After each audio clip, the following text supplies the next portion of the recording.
Kumusta naman ulit kayo mga kaalom? So, nandito kami ngayon sa Binyan, Laguna at ito nga po ay pinipinturahan na lang po yung ginawa po namin na gate po. So, ito po yung ginawa po namin na gate. Yan po yung ginawa po namin na gate. Yan o.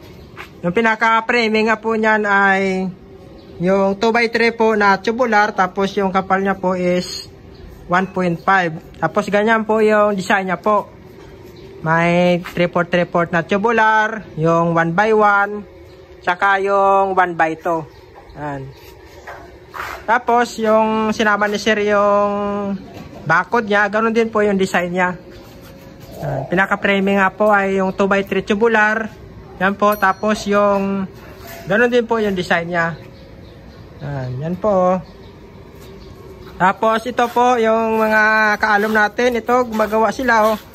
Bale, 3 gate po yan. 3 panel po, yan o.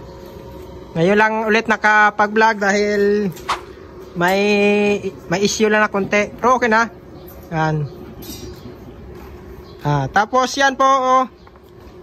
Yung mga gwapo natin ng mga kaalom, yan po. Oo, yan o. May extra kami na pogi rin, yung Koreano. Yan. So, napakaganda pong bakod natin. Oh. Ganda-ganda kami kasi gawa namin eh. So ito, yan lang po yung isi-share po namin. So ngayon lang ulit bumalik si Jojo. Kasi nawala siya ng ilang araw, nagpahinga lang talaga. So yun lang po yung isi-share po namin.